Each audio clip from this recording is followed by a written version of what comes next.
Here with Kendra Otto and Diane in the Andis booth. We're going to be doing a Schnauzer. So tell us a little bit about the trim you're going to be doing. We're going to set the body lines. Okay. We are using the new purple Ultra Edge, brand new color. It comes in purple and pink, just out this weekend.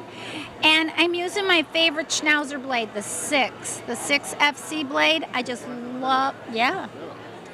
So it's in between a 5 and a 7, obviously, Between right? a 5 and a 7.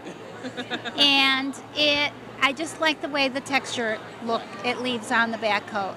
It's, just that much longer than the 7. So I just like it. So it's what I use. So it still gives protection for the dog as far as going out in the elements. They aren't super short. Yep. But I like it. It's my favorite. Hey, buddy. This is Missy. Hey, buddy. Oh, hey, girl. The reason why we use these longer blades on our terriers is if you can get the length as close to breed standard as possible, they look more like the hand stripped or like they should. When you use a 10 on the backs of these dogs, it ruins the coat more and it exposes the skin to more elements, sunburn as well. And that's when you kind of get the Schnauzer crud. Well, to prevent the Schnauzer crud, if you take a carding knife and card the dead coat out after you've clippered, then you can also help clear the skin and the hair follicles out. We actually have it's a classic, it's the coarse.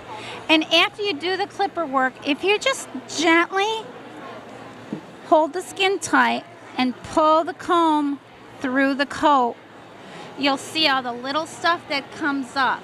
That's the stuff that gets down into the hair follicle and causes the skin issues. And if you'll notice, when could you show that again and show the angle of the stripping knife? It's almost flat against the skin. Can't hold her.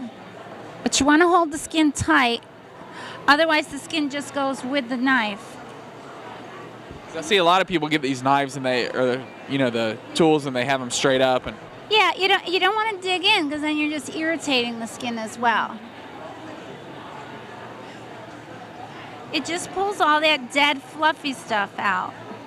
It also helps prevent the loss of texture, and it helps save the color a little bit, too. You can do this on any of your wire-coated breeds that you clipper, even your sporting dogs. Right, we unplugged ourselves. Oh, the plug's down there. You clip and then card? Okay. So that just helps get those little extra hairs, what are they called?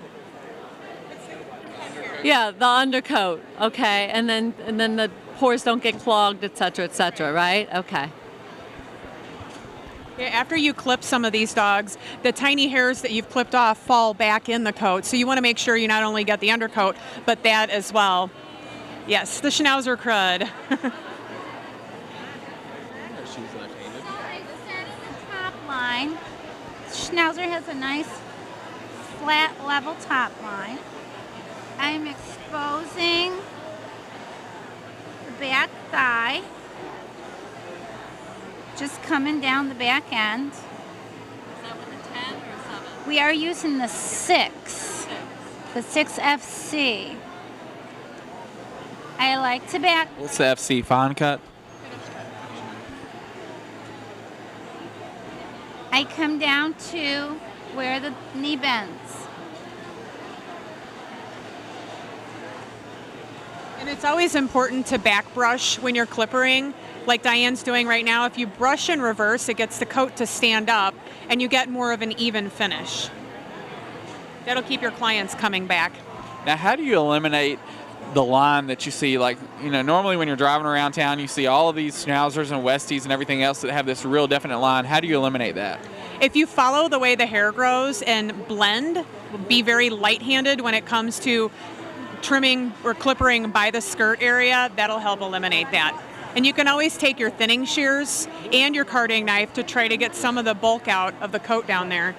I see so many people, they'll get to that certain point and they just stop with their clipper, which creates that line. And if you'll notice when Diane does it, she kind of down off the ribs.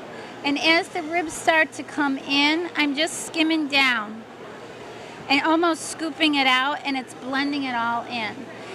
The Schnauzer doesn't have a skirt, they have furnishing. So you're just leaving a little bit underneath to accentuate the depth of the chest. Their chest should come to the elbow, so your skirt, the chest furnishings shouldn't come past the elbow. So when we do our final finish work here, we'll trim this all off.